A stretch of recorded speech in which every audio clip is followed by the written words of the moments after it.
All right, well, welcome to another edition of the Garage Talks. In the garage, I haven't been back in the garage since, last summer. But welcome, Lance Panigutti.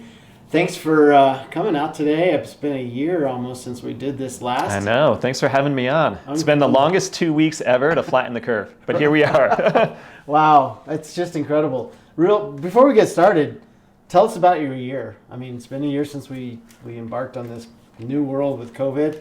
What have you learned? What have you enjoyed? What have you experienced? I think in a lot of ways, like you said, it's been the longest year for so many people out there. For some people in the world, nothing really changed other than they were working from home. For myself, my own family, everything changed. And I try to look back and take the positives away from the year. Got to camp more, got to spend more time with my wife. It's our second year in marriage. Nice. Got to experience new things. Started Airbnb-ing out my basement and meeting new guests. And then obviously navigating the world of COVID as it applies to races. Right. When we did this last time, I think the big question was, it was still early on. I mean, this was March. We did another one in May. We didn't even know what September was going to look like. Right. And when we look back at that, the question was, should we move forward with races? And I think now, a full year later, as we're getting ready for the next season, as I talk to event directors, literally around the country, the question has become not should we move forward with races, big, small, medium, Right. It's how do we move forward with races? Well, everybody I've been talking to seems to feel pretty confident we're going to have a race season. Mm-hmm. Whether how big it is or exactly when everything's going to fall into place is still the kind of the mystery. The sentiment seems to be, if it's early in the season, not so sure. If it's later, feels pretty strong. How do you feel about that? I think we're definitely going to have a race season. As I plan, I'm very confident that June will be a go in Colorado. Mm-hmm. And I think it's really important to look at, when people are watching this, look at Colorado as its own independent country, and then look at Colorado counties as their own independent states. Right. So not to compare ourselves with Texas or Kansas or any of the surrounding states around us. Let's look at Colorado as a unique entity when it comes to permitting, when it comes to being safe, and when it comes to people's expectations. So what have you learned about, because last fall you had cyclocross races. Mm-hmm. You have some road races on the schedule coming up this spring. Mm-hmm. So how's the transition from road into triathlon? How's that looking coming into the season? Well, even before cyclocross last year, we had stroke and stride. Oh, right. Yep. Out at Boulder Res. And to me, that was instrumental in creating a template to pave the way for what triathlon's going to look like in June. If we didn't have stroke and stride or even cyclocross in the fall, I don't think we would have been ready or had the playbook, so to speak, to have triathlon races come June. So that has literally helped open the door, conversations with health departments, because there's so many different conversations right now, right. And there's so much on the plate for the state officials with the vaccine rollout, which wasn't the case last year, with reopening, right. With what does reopening look like in terms of reworking the COVID dial, because a lot of people don't realize we're already on COVID dial number 2. COVID dial number 3 that gets reworked again, right. Is expected for April, and then there's talks of a possible new COVID dial as the summer progresses.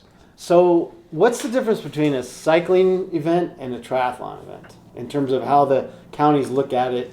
Like a cycling event usually is all day long with the different categories. Cycling is more of a condensed time frame.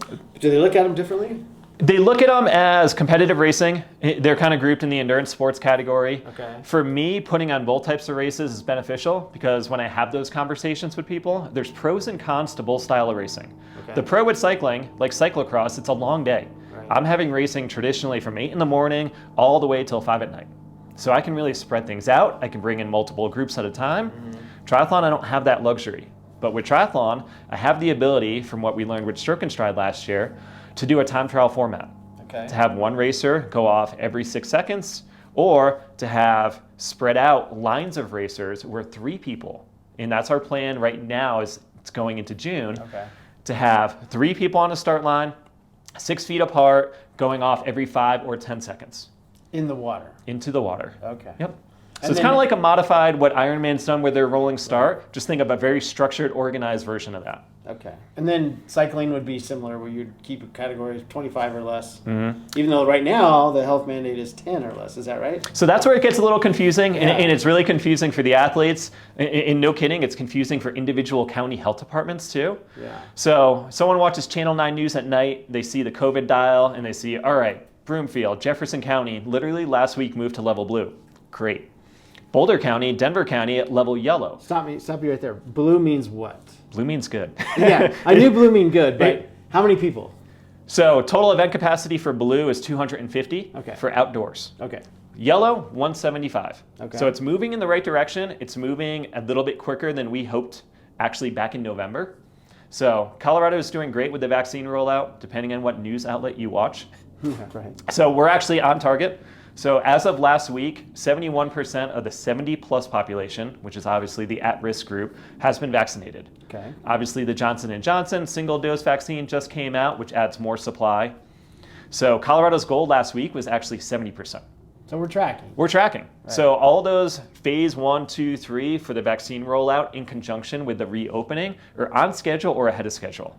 So if it's 250 blue, there should be absolutely no reason you shouldn't have a race come June, right? No, not at all. Or even come May. I mean, right now, our target is cycling races. The big hurdle for cycling, and I actually put out a newsletter last week, is layered on top, and this is where it gets confusing. Okay, yeah. Layered on top of the COVID-19 restrictions, the color zones, you have public health orders. Okay. Back when, different? very different. Think of it as like an executive order over a congressional law. Okay. So back when things were really serious, when Colorado was in level red, there was a public health order that limited group gathering size to 10. Okay. And right now it still hasn't been rescinded. A lot of my conversations, it's kind of been forgotten about, and it's being addressed as we speak.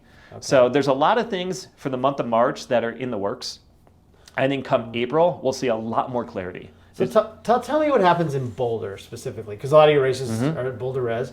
We've got other races at Boulder Res. Who makes the final decision on what your size of race can be? It comes down to Boulder County Health Department, and they have talks with the Colorado State Health Department. So and everyone, it's funny because everyone watching this is going to go, all right, there's so many races in Boulder. That's the focal point for triathlon. Thinking Boulder is way more restrictive than a lot of other counties. Right. Right now, they're pretty much on par with Denver County and a lot of the surrounding counties. Broomfield, Jefferson County are a little bit ahead of them, but Boulder's not far behind. In a lot of the conversations I'm having with Boulder, you can just tell the tone is very different than last spring or last summer. They're itching to get back into competitive racing. Yeah. Because, I mean, we're dealing with a different population, too. We have to realize that we're dealing with one of the healthier populations, one of the more responsible populations. This isn't the college Red Rocks crowd, so to speak. Right. So I was out visiting some dealers just the other day and in Golden just to say hello and so forth. And they're all dealing with it very, very differently. One was super conservative, one it seems a little more, not liberal, but welcoming of folks. How is Without Limits? What's your stance on everything? How do you see yourself proceeding through all of this as a company? I'd say one thing that we really took away from last summer was the endurance community was far more supportive and really stood behind us than I ever could have expected. I mean, it definitely was emotional for me how much support we had, because when we first did this talk, we didn't think the whole season was going to get canceled. We established policies early on that said, doomsday scenario, everything's gone for 2020. Right. Doomsday scenario came true. Unfortunately, we're still standing here because of the community. So as we plan for this year, we're taking a more conservative approach. Even if Colorado far exceeds their vaccine goals, we're still taking a conservative approach to ensure the racing that we commit to happens. Because I was out at Chili Cheeks last week, talked to Darren, and he was just like stoked because he was like, we broke even. And it's because our staff really stepped up to volunteer as much as we didn't pay them because they just want to have racing. And he cut back on some things just to kind of lower expenses. Are you guys doing some things like give steps, if you will? We're in the identical boat as Racing Underground. Yeah. It's funny. For years, we always looked at all the Colorado race directors, and I call us the mid-tier underneath Ironman. And it's JB, it's Peggy from Lake to Lake, it's Darren and Jill from Racing Underground. We're friendly competitors, and then this last year, everything changes, where we almost became this tight-knit family that Darren was calling me literally every week. He's like, I got good news, or I got bad news. I was like, no, you can't call me anymore with bad news. Right. So are you guys prepared to have maybe different levels of experience based on what the numbers are going to be, and what would that look like, I guess? So, I mean, as we plan, obviously we're looking at the time trial start. Are we going to have spectators out there? Unknown. It's a balancing act. Yeah. I mean, you have what I call the pure racing experience, and any race is made up of about 40% pure competitor I just want to pin on a number and I want my finish line time. And then you have the people that are there for the event experience. I want the post-race food, the vendors, the social aspect, the beer tent. I want the slip and slide at the finish line. And then we're trying to blend those two together to make sure both can still happen in still a COVID environment. I mean, realistically, as we're reopening, we're still going to have restrictions on daily life, probably until the fall, winter. I mean, best guess. And you did something new this year, the registration, right? You have a wait list policy, which is pretty cool because how does it work? Explain. So we switched registration providers. Sadly, our last registration provider was a COVID casualty. Oh. So we switched to TriReg, and it's been a very positive change so far. They have the ability to conduct a wait list. Okay. So for all the June events, Xterra Lori and Colorado Tri, we capped it at 250, that blue level. Hopefully we're at green level by then. That's Protect Our Neighbors that a lot of people are familiar with. And people can still sign up. We actually just hit the 250 level. They can still sign up and they're on the wait list. And they know that immediately. They know that immediately. They're not charged. Their credit card is stored. That's cool. And then assuming we hit level green, they'll get an email saying, guess what? You're in the race. And we're hoping to make that final call at the 45-day mark. 45 days. Okay. To me as an athlete, that's kind of the, I can prepare for this race or bump up my training or get the gear ready. Any closer to that, it's, oh shoot, this is almost, it's almost an inconvenience. But what if it was like, say, a week or, well, this happened to Darren. So they changed his from 75 to 150 at Chili Cheeks. Yep, and he just rolled people off the wait list. Yep, right. So was that what you'll do and give them the option if they're not same ready exact to thing. Yeah, okay. Yep.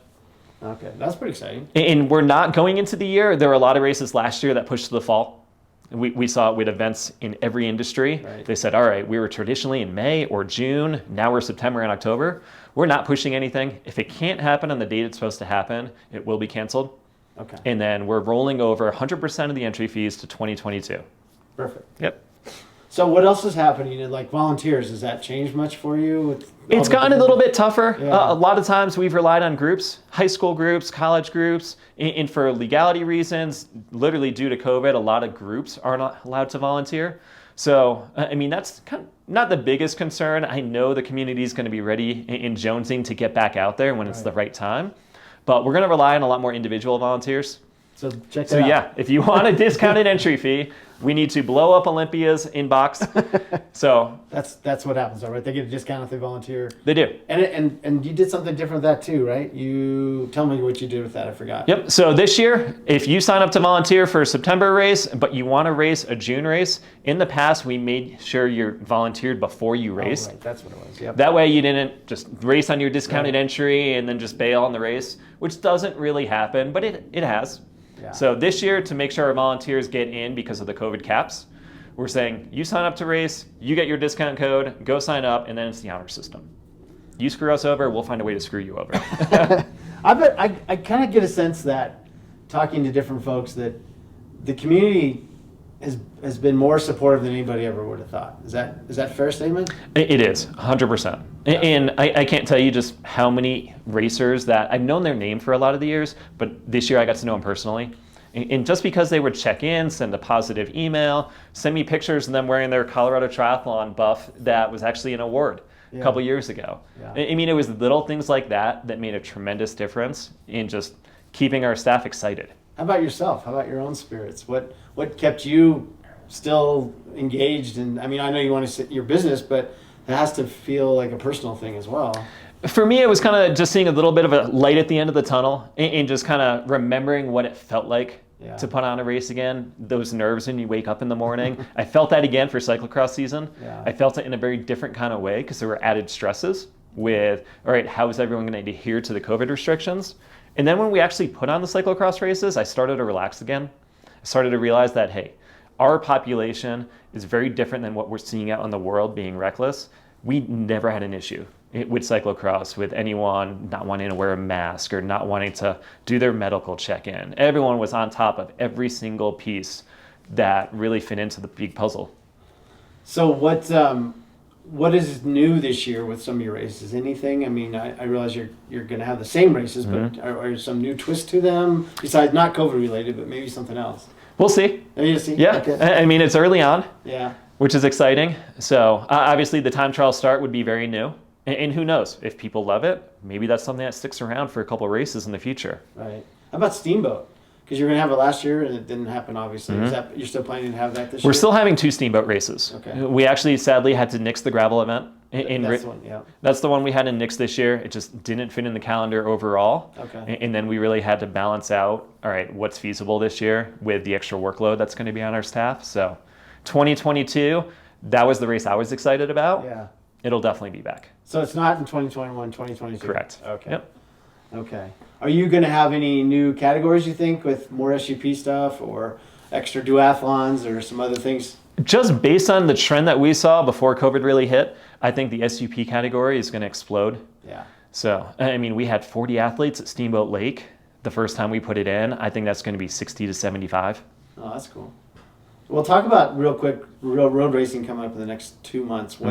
Where are you guys at with that? And you're doing a new event for CSU, you mentioned. What else is happening on the road racing scene for you? So road racing will definitely be the most restrictive, just because we are fighting to get the category size to 25 racers at a time. Okay. And that's a draft legal race. So obviously it's 25 people racing, and then we bring in another group of 25. That'll look very different than years past where we had 50 to 70 people on the road. Right. And registration's not open yet. I'm taking the very cautious approach of when I get a final approval from our permitting agency, boom, flip on the green light, turn on registration, and then we'll do the same thing. We'll actually take a wait list because Bike Reg has that ability. And then if there's great news, if all of a sudden Colorado's in level green by May, boom, we take more people. Cool. But we're definitely taking a more measured, cautious approach because to me, at this point, the community has been so supportive. We need to maintain that support and keep building on it. Right. Well, it's funny sitting here because last year it was like 0 knowns ahead of us, right? And now it feels like we have a lot of knowns. You know, with the vaccine coming online more and more, and we understand. You know how this all works, all the nuances of the permitting and the health ordinances, and it's crazy all the layers that are involved. You're kind of a COVID expert now, right? Definitely not an expert. Hopefully come 2022, I never have to read a public health order again. I love my contacts in the health departments, but I never want to talk to them again. Yeah. And to really get back to the fun part of race directing, which is getting the word out there, getting more newbies involved, getting clinics up and running. To me, that's what's fallen behind the cracks, just because right now we're dealing with, all right, what does the permitting and the structure of the race look like? Speaking of newbies, I mean, bike sales are up 45%, or imports are up 45%, I believe. Obviously, there's more people outdoors doing anything than normal. Can you see already maybe some new people trying to jump in on races? I've never seen more people on the road riding their bike. Yeah. The biggest thing for a triathlon, at least, will be the swimming pools. Swimming pools are still under very restrictive measures. Right. So until swimming pools have full capacity, I don't think people are going to feel confident to jump into that race that they were planning for last summer. So good point. Even if things are more open, if people don't have that time to prepare in the pool, I know for myself, just being a swimmer, all right, for me it's not a concern, but for a lot of people, that is the biggest hurdle. Right, that's a good point. Well, thanks for coming on Garage Talk. I want to ask you a question that you actually introduced us to last year. Oh man, yeah, remember? Completely forgot this one. Yeah, what was your best decision so far of 2021? Because last year it was what's your best decision of 2020? What's your best decision so far of 2021? Best decision so far was actually to kind of get back to what I love doing and what I loved doing before we were super busy, which was skydiving. Ah. So this past weekend, I actually went up to Longmont because it was so nice, jumped 8 times. And it's funny, for a lot of people, they see that as an adrenaline rush. Yeah. To me, it's a stress reliever. 8 times? So what happens between the first time and the 8th time? Like, are you trying to get better somehow, or you just love doing it so much you just want to keep doing it? It's a little bit of both. Yeah? Yep. I mean, you're meeting new friends, you're seeing old people. So, I mean, every jump you do, you're doing something a little bit different. Yeah. I assume you're not tandem jumping at this point. No, I'm solo. Yep. Yeah, solo. So what can you do different between one dive versus the next? I mean, my dream when I started this in 2014 was to start wingsuiting, which is the big squirrel suits that you see. Wow. And life took me in a lot of different directions. Got married, kind of stopped skydiving to start base jumping a little bit. Yeah. And then got super busy with, obviously we kept adding events and it was like, nope, that gets pushed to the side. And to me, everything's about balance. And that's what I learned in 2020 to kind of carry over to this year, is to find that balance and not lose it. So do you like free fall just a little longer, or do you? What do you practice as you do these things? Just different stuff. When you're wingsuiting, I mean, you're literally just learning how to fly in the air. But you're not doing that yet. Not yet. Okay. Very close. Really? One more month. Do you have to have so many dives to do You do. that? That's the goal. I want to be there. All right. I want to see you going smoking through the We'll air. get you for the video. How We'll far tie it down? in. How far down would you go for that? So you jump out at 12,000 feet. Okay. When you're in the wingsuit, you're actually moving forward at 150 miles an hour and falling down at 50 miles an hour. Wow. So what's the angle of descent, and how far do you go? The actual angle. Well, I mean, is it pretty gradual? Is it? You'd be surprised. It's more gradual than you think. Yeah. But I mean, you could in one dive go about 5 miles. I was gonna say you must go pretty far from where. Yeah. Wow. What's that landing like? You think? I mean, it's the same landing. Once you're under the parachute, it's the same exact landing as if you just went without a wingsuit. Oh, so you have a parachute? Oh yeah, Oh. 100%. I thought you landed somehow with the No. wingsuit. Oh, okay. Maybe someday that'll happen. I'm just stupid. I don't understand. No, that's so you okay. wingsuit for a while, Then you pull a parachute. Oh, I see. Okay, that makes me feel a little better. I was like, man, this might be our last garage talk ever. Oh man, that sounds fun. Well, that's cool. Yeah. I'm looking forward to it. You got to call me. I want to see you I flying will. through there. What were the other two questions we had? The last other year? one was, if you weren't doing what you do, what would be your profession? Ooh. And Dana, remember, answered veterinarian, and so did Deirdre. And then the other one was... That would be easy for me. It would be college history professor. Yeah, college history yep. professor. And then the other one was... What was the other one? Oh gosh. I'm blanking. There was 3 questions. Well, hopefully, Kenny, do you remember? Forget. I got the third one. Darn it. We'll have to- hopefully we never have to do another garage talk again. At least about COVID, right? Hopefully not. I want to do one about skydiving, and no, I'm excited for the races. I want to see some new folks. Hoping to get. How are sponsors doing right now? By the way, Sponsors are all over the board. I mean, so many businesses were impacted last year, and we don't really know the extent of that till the end of this year. So sponsorship for us personally is way down, which is Yeah. what I expected. Sure. Our longtime sponsors have stood behind us in some in limited ways, some in full capacity.